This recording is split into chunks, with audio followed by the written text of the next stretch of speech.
이제 농업은 과거의 농업이 아니다. 스마트 농업은 농업하면 에그리컬처가 되겠죠. 거기에 테크놀로지, 이게 결합돼서 우리가 에그테크 농업이라고 합니다. 우리가 AI로 대표되는 인공지능, 또 사물 인터넷, 드론, 로봇 기술, 이런 4차 산업혁명의 첨단 기술들이 농업의 접목이 되면서 저는 이렇게 표현하고 싶어요. 이것은 마치 전쟁에서 우리가 활로 싸우다가 총이 나온 것과 같다.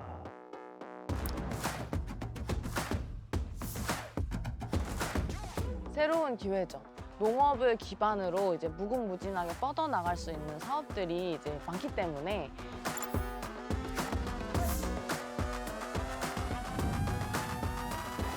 흙과 이 태블릿 PC를 동시에 사용할 줄 아는 세대가 에그테크의 주역이 될 거다.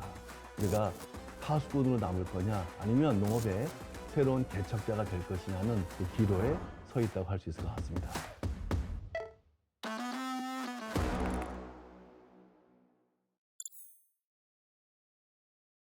안녕하세요. 한국펜션업대 민승기입니다. 먼저 우리 농민들이 농업을 하는 이유가 뭘까요? 소득을 올리기 위해서 농업을 하겠죠. 농사를 져서 그것으로 얻어들인 소득, 이것을 우리가 농업소득이라고 합니다. 근데 우리 농업의 안타까운 현실 중에 하나가 이런 농업소득이 30년 가까이 정체 내지는 오히려 떨어지고 있다는 것이죠. 1995년도인가요? 그때 우리 농업소득이 한 1,000만 원을 달성했습니다. 근데 30년이 지난 지금 역시 1,000만 원대에 머물고 있다는 얘기죠. 그러다 보니까 농업하면 뭔가 돈이 안 된다, 힘들다, 그런 이제 이미지가 만들어지고 있는데요.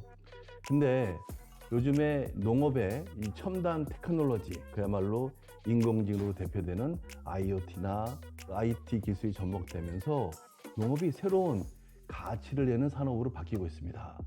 과거의 농업은 어땠습니까? 날씨나 이런 직관에 의해서 농업의 경쟁력이 형성이 됐죠. 이게 농업의 경쟁력을 결정하는 하나의 주요 요인이었다면, 앞으로는 우리 농장은 어떤 인공지능 알고리즘을 갖고 있지? 우리 농장은 어떤 빅데이터를 갖고 있지? 이렇게 객관적인 정밀 데이터 중심의 그 정밀 과학으로 농업의 경쟁력이 이동한다고 볼 수 있을 것 같은데요. 저는 이렇게 표현하고 싶어요. 이것은 마치 전쟁에서 우리가 활로 싸우다가 총이 나온 것과 같다. 아무리 활을 잘 쏴도 총한테 이길 수가 없겠죠. 과거의 농업의 우리가 숙명적 한계를 얘기할 때 농업은 수학 체감의 법칙이 적용되는 산업이다.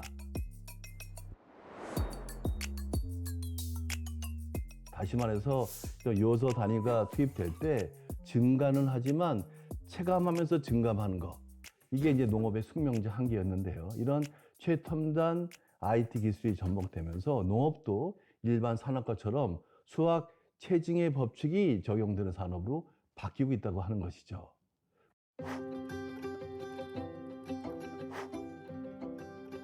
그것을 증명하듯이 지금 전 세계적으로 이 새로운 농업 비즈니스가 그야말로 상상을 초월하는 스피드, 또 상상을 초월한 규모로 다양한 농업 관련 비즈니스가 만들어지고 있습니다. 왜 그럴까요? 농업의 새로운 가치, 돈이 보이기 때문에 시작하는 거겠죠.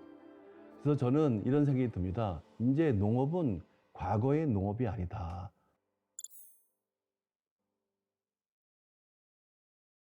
네, 안녕하세요. 저는 농림축산식품부 스마트농업정책과에서 근무하고 있는 엄재희 사무관이라고 합니다. 저는 데이터 기반 스마트 농업 확산 지원 사업과 스마트 농업 관련 법제도 정비를 담당하고 있습니다. 스마트 농업 법에 따르면 생산성이나 품질 향상, 그리고 노동비 절감을 위해서 정보통신 기술, ICT 기술이라고 하죠. 그걸 농업에 접목한 농업을 이제 스마트 농업이다라고 정의를 하고 있습니다. 일단 전통적인 농업 방식을 조금 말씀드리면, 저희 농업인분들께서 물론 노하우를 활용하시지만 경험과 감에 의존해서 이제 농업을 하셨었죠. 근데 저희가 이제 목도하고 있는 스마트 농업은 데이터, 그리고 더 나아가서 AI를 활용해서 과학적 근거에 기반한 이제 농업을 하기 때문에 경험과 감을 넘어서서 조금 더 과학적인 농업이 가능하다, 이렇게 말씀드릴 수 있을 것 같습니다. 일단은 정부 정책적인 방향에서의 지향점을 말씀드리면 인공지능과 빅데이터를 적극 활용하여 농업 생산성과 품질을 높이고 스마트 농업으로 전환을 가속화해야 합니다. 모든 농업인이 이제 기본 인프라로서 누릴 수 있는 스마트 농업을 지향하고 있고요. 그간의 스마트 농업 확산 정책이 대규모 그리고 시설원의 온실 위주로 이제 이루어져 왔다면 이제는 경지 면적의 대부분을 차지하는 노지 그리고 중소농 분들께도 스마트 농업이 충분히 확산될 수 있도록 투트랙 전략을 추진할 예정입니다. 그 투트랙 전략 중에 하나가 이제 노지인데요. 노지는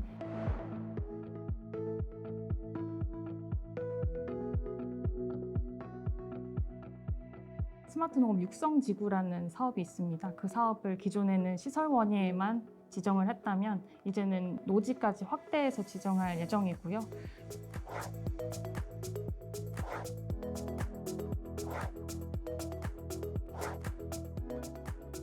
그러한 현실적인 여건들을 고려해서 적정한 기술의 맞춤형 스마트팜 모델을 개발하고 확산할 계획에 있습니다. 저희가 정책 도입 면적으로 봤을 때는 전체 그 경지 면적의 약 17.5%를 저희가 정책적으로 이제 보급을 했다라고 보고 있는데요. 스마트 농업을 도입하시면서 생산성이나 품질이나 또는 본인들의 노동 시간의 절감이나 이런 것들을 이루신 분들이 많기 때문에 진작 할 거리라는 말씀도 많이 하시고요. 이제 생산성 기준으로는 도입 전후에 약 20% 이상 차이가 난다고 저희는 이제 분석을 하고 있거든요. 되게 신선했던 그 말씀 중에 하나가 본인 온실의 목소리를 듣게 돼서 좋았다라는 말씀을 해주신 적이 있습니다.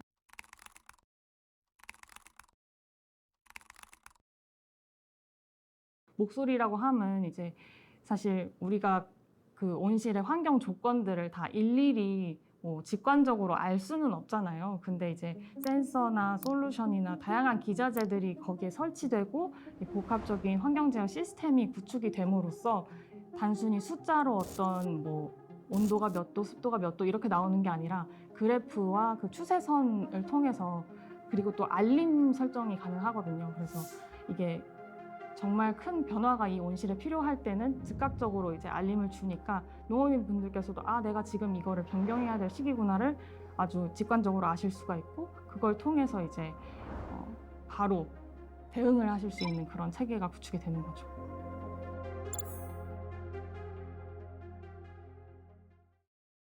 네, 안녕하세요. 저는 꼬량꽃색의 김애스더고 저희 꼬량꽃색은 농업을 기반으로 이제 여러 가지 사업을 펼쳐 나가고 있는 기업입니다. 화훼 재배라는 농업 인프라를 기반으로 화훼를 재배하고 또 이것을 도소매로 유통을 하기도 하고 다른 농가분들과 같이 소비자분들을 대상으로 이제 꽃을 판매를 하고 있고요. 그 중에서 가장 이제 많은 비율을 차지하고 있는 그 품목이 리시언셔스와 거베라입니다.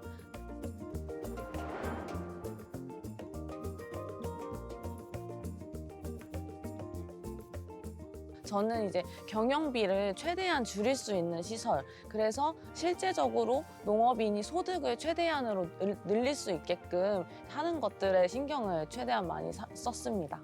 저희가 이제 특별하게 고른 기술 중에 하나는 지하 수온을 사용을 한 냉온풍기를 사용을 하고 있고요.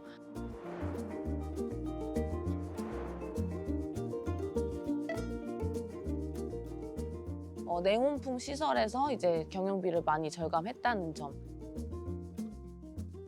스마트팜에서는 당연히 좀 이제 노지에서보다 수확 기간이 연중 수확으로 이제 기간이 길고 이제 두 번째는 또 뭔가 센서와 데이터를 활용을 해서 좀 더 작물의 그 품질의 균일도라든지 품질 자체를 향상시킬 수 있는 것이 두 번째 장점이고 가장 좋은 점은 그 작물마다 그 이제 가격 변동이 항상 있는데 그 중에 소비자의 수요가 높아서 단가가 가장 높은 그 시기에 최대한 맞춰서 출하를 할 수 있다는 점이 가장 유리한 점이라고 생각을 합니다. 저는 사실 이제 반도체 연구를 하는 엔지니어였는데요. 저의 이제 삶의 모토는 뭔가 가치 있는 일을 하자. 또 미래적으로 이제 뭔가 지속 가능한 일을 하자는 게 저의 목표였습니다. 좀 최대한 오랫동안 지속할 수 있는 일이 뭐가 있을까 생각을 하다가 이제 의식주에 기반이 되는 농업은 절대 망할 일이 없다. 또한 이제 그때 당시에는 또 스마트팜이라는 그런 단어들이 계속 이슈화되고 있었기 때문에 제가 공부했던 것들을 어느 정도 접목을 시켜볼 수 있을 것 같다라는 생각으로 농업을 선택하게 되었습니다.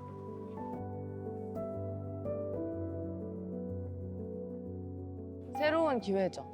농업을 기반으로 이제 무궁무진하게 뻗어나갈 수 있는 사업들이 이제 많기 때문에 이제 농업만을 통해서 뭔가를 한다기보다는 농업을 기반으로 여러 가지를 시도를 해볼 수 있는 점이 이제 가장 좋은 점이라고 생각을 합니다. 스마트 농업은 이제 미래에 우리 삶을 가능하게 하는 어떤 먹거리의 터전을 만드는 사업이기도 하고요. 또 미래 세대가 우리 농업 농촌에 다시 돌아오게 하는 매력적인 수단이기도 합니다. 다만 청년분들이 경험하시기에 이 스마트 농업의 초기 투자 비용이 조금 부담스러울 수 있기 때문에 처음에 진입하실 때는 대부분이 이제 보육센터라든지 임대형 스마트팜과 같은 정부 지원 사업으로 이제 처음 첫 발을 떼시는 것 같습니다. 이제 임대형 스마트팜은 스마트팜 혁신밸리 또는 각 지역에 위치한 이제 최대 3년까지도 임대해서 청년들이 재배 경험을 쌓고 창업 자금을 마련할 수 있는 그런 임대 온실인데요.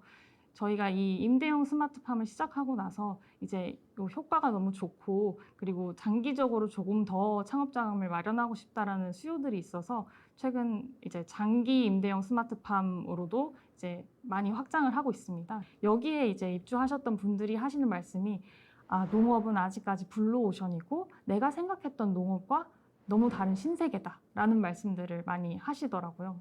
일단은 막연하게 스마트 농업을 해야겠다라는 생각이 드셨다면 스마트 농업 현장 지원 센터를 통해서 상담을 지원하고 있습니다. 전화번호는 1522-2911이고요. 전문 상담 인력 그리고 ARS 서비스로 24시간 상담 서비스를 제공해드리고 있으니까 그것을 통해서 스마트 농업 시작하려면 어떤 사업 받아야 되지? 이런 질문들을 조금 해소해 나가실 수 있지 않을까 싶습니다. 스마트 농업으로 이제 업역을 확장하고 싶은 기업들의 경우에는 스마트팜 코리아라는 홈페이지가 있습니다. 이런 홈페이지를 통해서 각 부서들의 스마트 농업 관련 사업들 개요를 실시간으로 확인하시고 그 사업을 통해서 한번 실증이라든지 상용화라든지 이런 기회를 가지시는 것이 좋을 것이라고 판단이 됩니다.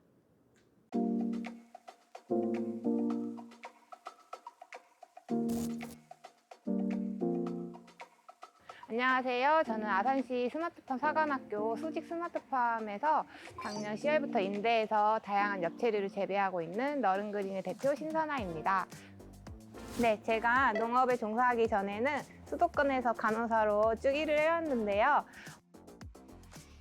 아산시로 귀촌하게 되면서 농촌에서 어떤 새로운 일을 할 수 있을까, 전 직업을 살려서 어떤 일을 할 수 있을까 고민을 많이 하게 됐는데 농업을 하면서 사람의 몸과 마음을 다 치료할 수 있는 치유농업이라는 걸 알게 됐어요.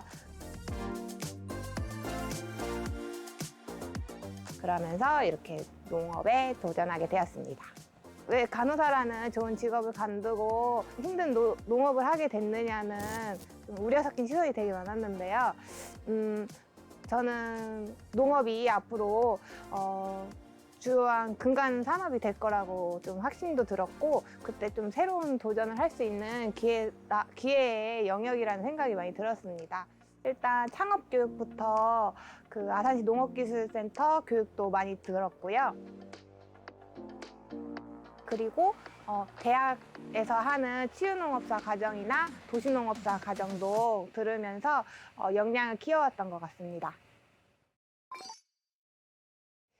제가 임대하고 있는 여기 아산시 스마트팜 사관학교 수직 스마트팜 쌈채소동은 한 300평 정도 되는 공간이고 총 33,000주 정도의 채소를 키울 수 있는 공간인데요. 이 좁은 온실에서 최대의 효율을 낼 수 있는 생산량을 극대화한 시설입니다.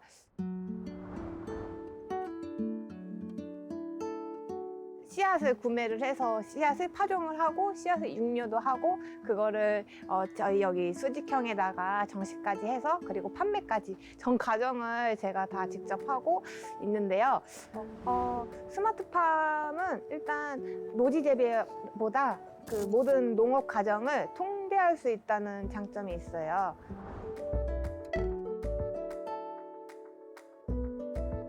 최대한 기계로 바람부터 온도부터 습도까지 모두 다 제가 제어를 할 수가 있는데 그게 가장 큰 장점이고 특히 저희 수직형은 농업인이 허리를 굽히지도 않고 크게 중노동을 하지 않는다는 그런 장점이 있습니다.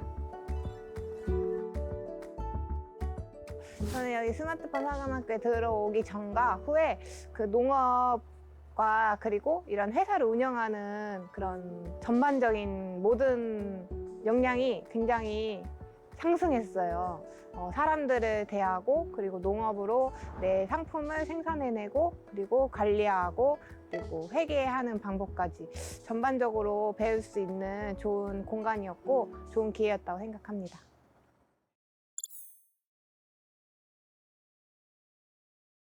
저는 이런 청년 농업인들 또 미래 농업인들한테는 이런 표현을 씁니다. 흙과 이 태블릿 PC를 동시에 사용할 줄 아는 세대가 앞으로 미래 에그테크의 주역이 될 거다. 기술 개발을 하는 사람을 뛰어넘어서 그 기술에 의문을 던지고 또 새로운 상상을 하는 그야말로 이 창조적 플레이어들이 이 농업에서 많이 나와야 되겠다. 그런 그 창조적 청년 농업인들이 많이 나올 수 있도록 우리가 지원해주고 이런 시스템을 만드는 것이 아마 우리 정부의 역할일 텐데요. 한국의 이 스마트 농업의 수준이 어디쯤 와 있을까요? 안타깝지만 선진국하고 비교해 보면 아직도 조금의 격차가 있습니다. 네덜란드라든지 미국의 이런 스마트 농업과 비교했을 때 아마 한 80% 정도의 수준에 와 있지 않나 이런 생각이 드는데요. 그렇지만 한국 하면 최첨단 IT 기술을 갖고 있지 않습니까? 그런 기술들이 그런 스마트 농업의 접목이 되기 시작한다 그러면 한국도 조만간에 글로벌 농업 경쟁력을 가질 수 있는 그런 스마트 기술을 가질 수 있지 않나 이런 생각이 들면서요. 또 하나 우리한테 희망적인 건 뭐냐면 이 가트너의 그 하이프 사이클이라는 게 있어요. 처음에는 스마트 농업이 뜨다 보니까 뭐 너도 나도 다 스마트 농업을 합니다. 이렇게 쭉 투자가 올라가다가 어느 정점을 찍고 내려가기 시작합니다. 그러다 보니까 이런 기술이 미흡하거나 엉터리 기술을 갖고 있는 이런 업체들은 탈락하게 되는 거죠. 이러면서 정말 실력 있고 앞으로 미래 가치가 있는 이런 스마트 농업 기술만 살아남는 시대가 지금 와 있는 거죠. 그러니까 이럴 때 제일 중요한 것은 기술도 중요하겠지만 이런 상상력이 굉장히 중요합니다. 우리 스마트 업체 중에 한 업체는요, 자동차의 휠을 생산하는 업체였는데 그 생산 업체의 CEO께서는 휠이 움직이는 걸 보면서 자동차의 바퀴 휠 대신에 화분을 놓고 식물 자라게 하면 어떨까? 또 하나 상상력은 뭐냐면 지금까지는 어땠습니까? 작물이 재배가 되면 사람이 작물한테 갔어요. 역발상을 해서 사람은 가만히 있고 작물이 나에게 오게 하면 어떨까? 그런 발상으로 해서 이 트롤리 컨베이어 시스템이라고 하는 전 세계에서 한국에서만 볼 수밖에 없는 그런 새로운 농업을 지금 실현하고 있는 데도 있고요. 또 하나는 대한민국 하면 반도체가 강하지 않습니까? 제 손톱만한 이런 반도체 칩을 예를 들면 토마토 줄기에 딱 꽂아 놓습니다. 이 반도체 칩은 토마토가 지금 어느 정도의 물을 먹고 있는지를 이 생육 상태를 알려줍니다. 그러다 보니까 물을 덜 주게 되겠죠. 물을 최소한으로 줍니다. 그럼 토마토는 자기가 생존하기 위해서 당도를 막 높입니다. 그러다 보니까 토마토가 채소임에도 불구하고 당도가 13도 이상까지 막 나오는 이런 그 고품질 토마토가 나오는 것이죠. 소위 말한 반도체 농법입니다. 결국 이 스마트 농업의 앞으로의 미래의 경쟁력은 누가 어떤 상상을 하고 그것을 결합시키느냐, 거기에 달려 있다고 볼 수 있을 것 같습니다.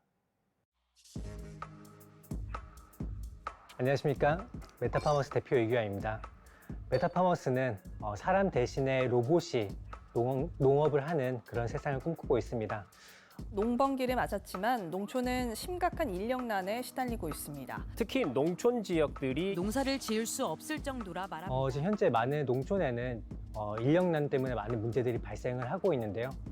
심지어 이제 외국인 노동자들까지도 구할 수가 없어가지고 농업 현장이 지연되는 경우가 굉장히 많습니다. 이런 사회 문제들을 저희는 첨단 기술로 해결을 하고 있는데요. 저희는 원래는 이제 서울대학교 기계공학부에서 이제 로봇 기술하고 인공지능 기술을 연구하던 연구원들이었는데요. 근데 저희가 이제 연구하고 있던 이 로봇 기술하고 인공지능 기술들을 조금 더 개발을 하면은 이런 복잡한 농업 환경에서도 농작업을 대체할 수 있다라고 생각이 들어가지고 이제 농업 시장에 주목을 하게 되었습니다.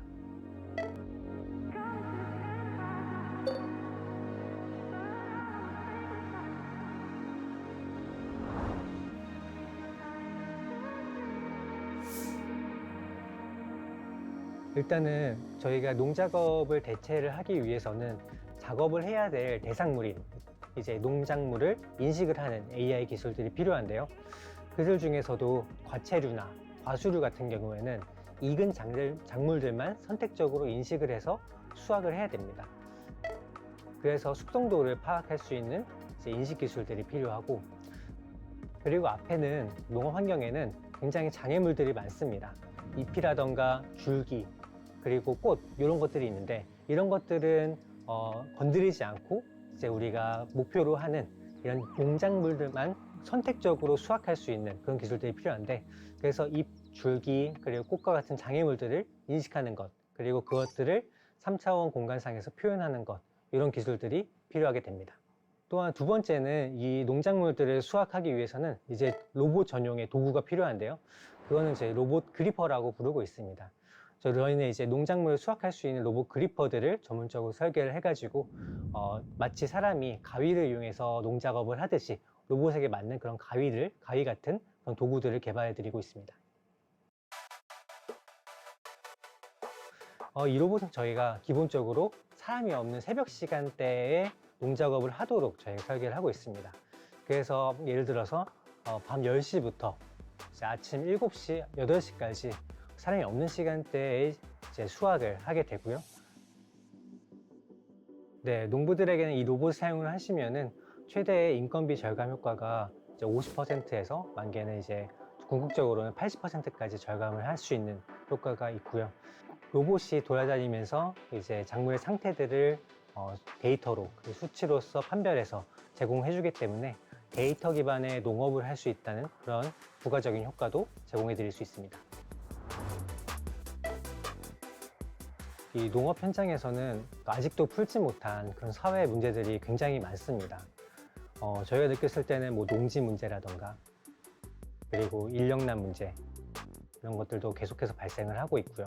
그래서 이런 부분들에 대해서 왜 사회 문제들을 이런 우리가 개발하고 있는 그런 기술들로 풀 수가 있다고 하면은 굉장히 많은, 그리고 굉장히 큰 사회적 임팩트를 끼칠 거라고 생각이 됩니다.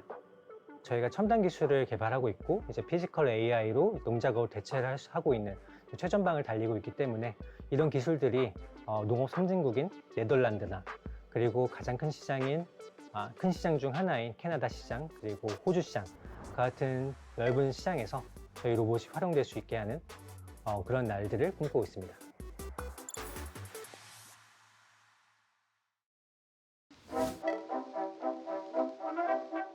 대한민국 농업은 역사가 깁니다. 그럼에도 불구하고 우리나라의 식량 자급률은 30%가 안 되고 있습니다. 식량의 대부분을 해외의 수입 농산물에 의존하고 있는 것이 우리의 현실입니다. 식량 안보 지수라고 발표하는 것이 있는데요. 대한민국의 농업은 아마 OECD 국가에서 최하위 수준에 머물고 있습니다. 자, 이제 이런 스마트 농업을 통해서 우리의 그 식량 생산을 100% 늘 수는 없겠지만 안정화시키는 것, 이게 이제 우리 농업의 큰 과제이기도 하고요. 또 하나 중요한 게 종자입니다. 우리 국산 농산물의 한 70%의 종자를 외국에서 갖고 오고 있습니다. 로열티도 상당히 지불하고 있습니다. 따라서 단순하게 생산성을 높이는 것도 물론 중요하겠지만 한국의 이런 고유 종자를 또 어떻게 우리가 육성하고 발전시키냐가 이 소농의 구조에서는 어떠한 답을 찾을 수 있을까? 종자의 해외 의존이 높은 한국 농업에서는 앞으로 어떤 연구를 해야 될 것인가 하는 등 이런 정답이 아니라 해답을 찾는 노력, 또 이런 시스템을 만들어야 한국형 스마트 농업이 만들어지지 않을까 싶습니다. 한국에서도 스마트팜은 됩니다.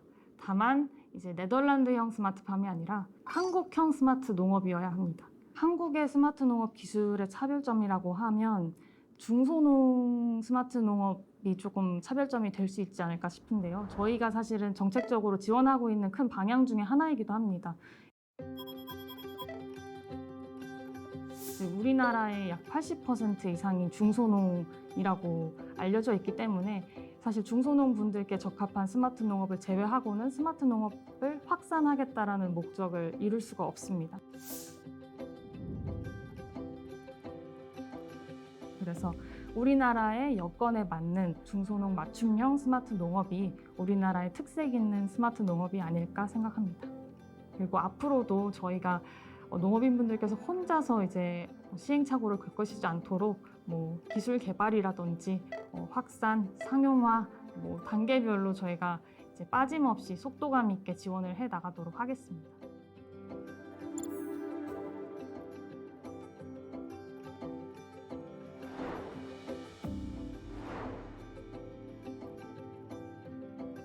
조금 더 많은 젊은 분들이 일단 왔으면 좋겠고요.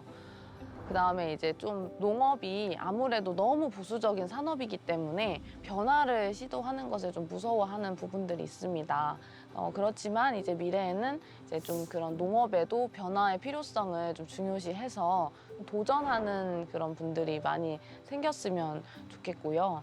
일단은 모든 농업인 분들께서 이제 스마트폰으로 댁에서 이제 온실 또는 노지의 환경을 확인하시는 그런 편안한 농업의 시대가 됐으면 좋겠고요.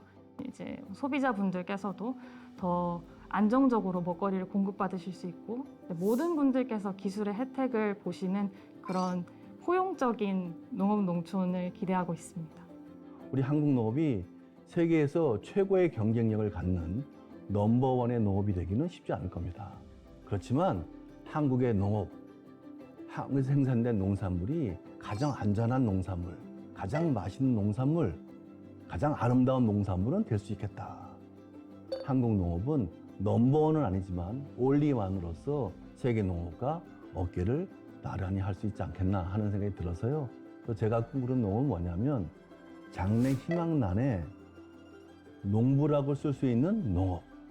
이런 농업이 돼야 진짜 한국 농업은 가치 있는 농업이 되겠다는 거고요. 농업은 식량 주권과 국민의 생존을 책임지는 대한민국의 핵심 전략 산업입니다. 우리 농업이 미래의 핵심 전략 산업으로 굳건하게 자리 잡고 농촌과 도시가 함께 도약하는 농업 대전환과 모두의 성장에 우리 정부의 역량을 모아야 되겠습니다.